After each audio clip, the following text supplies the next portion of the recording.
1 Samuel chapter 20.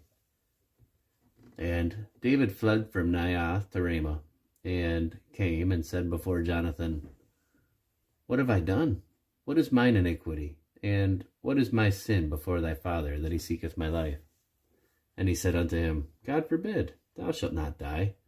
Behold, my father will do nothing either great or small, but that he will show it me. And why should my father hide this thing from me? It is not so. And David sware moreover, and said, Thy father certainly knoweth that I have found grace in thine eyes. And he saith, Let not Jonathan know this, lest he be grieved. But truly, as the Lord liveth, and as thy soul liveth, there is but a step between me and death. Then said Jonathan unto David, Whatsoever thy soul desireth, I will even do it for thee. And David said unto Jonathan, Behold, tomorrow is the new moon, and I should not fail to sit with the king at meat. But let me go, that I may hide myself in the field unto the third day at even. If thy father at all miss me, then say, David earnestly asked leave of me, that he might run to Bethlehem his city, for there is a yearly sacrifice there for all of the family. If he say thus, It is well, thy servant shall have peace. But if he be very wroth, then be sure that evil is determined by him. Therefore thou shalt deal kindly with thy servant, for thou hast brought thy servant into a covenant of the Lord with thee.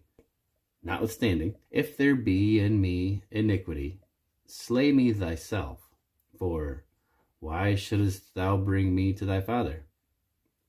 And Jonathan said, Far be it from thee, for if I knew certainly that evil were determined by my father to come upon thee, then would not I tell it thee? Then said David to Jonathan, Who shall tell me? Or what if thy father answer thee roughly? And Jonathan said unto David, Come, and let us go out into the field.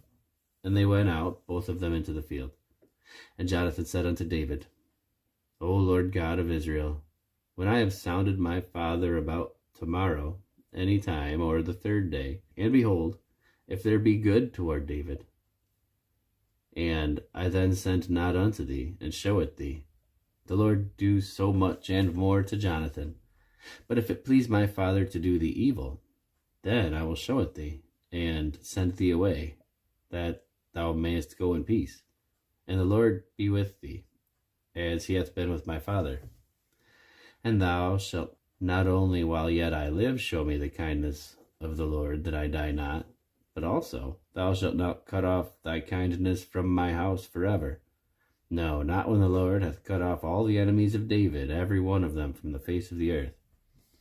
So Jonathan made a covenant with the house of David, saying, Let the Lord even require it at the hand of David's enemies. And Jonathan caused David to swear again, because he loved him, for he loved him as he loved his own soul. Then Jonathan said to David, Tomorrow is the new moon, and thou shalt be missed, because thy seat will be empty.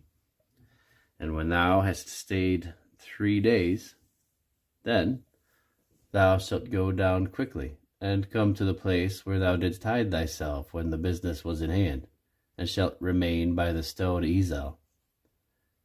And I will shoot 3 arrows on the side thereof, as though I shot at a mark. And behold, I will send a lad, saying, Go, find out the arrows.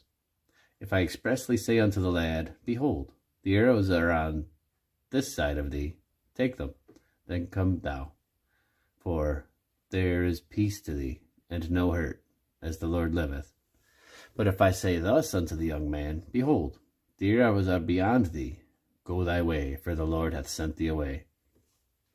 And as touching the matter which thou and I have spoken of, behold, the Lord be between thee and me forever. So David hid himself in the field, and when the new moon was come, the king sat him down to eat meat. And the king sat upon his seat, as at other times, even upon a seat by the wall. And Jonathan arose, and Abner sat by Saul's side, and David's place was empty. Nevertheless, Saul spake not anything that day, for he thought, Something hath befallen him. He is not clean. Surely he is not clean. And it came to pass on the morrow, which was the 2nd day of the month, that David's place was empty. And Saul said unto Jonathan his son, Wherefore cometh not the son of Jesse to meat, neither yesterday nor today? And Jonathan answered Saul, David earnestly asked leave of me to go to Bethlehem. And he said, Let me go, I pray thee, for our family hath a sacrifice in the city, and my brother, he hath commanded me to be there. And now, if I have found favor in thine eyes, let me get away, I pray thee, and see my brethren. Therefore he cometh not unto the king's table. Then Saul's anger was kindled against Jonathan, and he said unto him, Thou son of a perverse, rebellious woman, do not I know that thou hast chosen the son of Jesse to thine own confusion, and unto the confusion of thy mother's nakedness? For as long as the son of Jesse liveth upon the ground, thou shalt not be established, nor thy kingdom.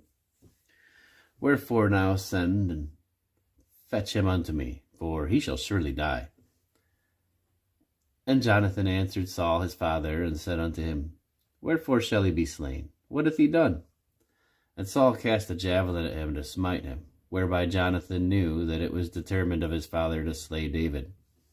So Jonathan arose from the table in fierce anger, and did eat no meat the 2nd day of the month, for he was grieved for David, because his father had done him shame. And it came to pass in the morning that Jonathan went out into the field at the time appointed with David, and a little lad with him.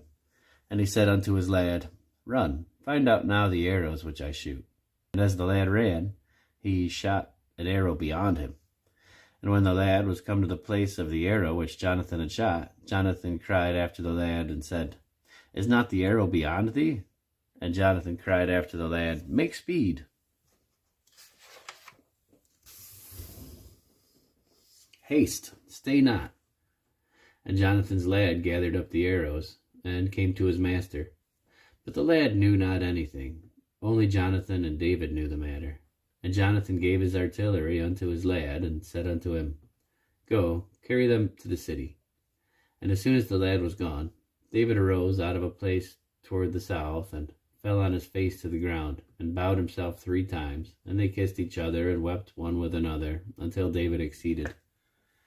And Jonathan said to David, Go in peace, forasmuch as we have sworn both of us in the name of the Lord, saying, The Lord be between me and thee, and between my seed and thy seed forever. And he arose and departed, and Jonathan went into the city.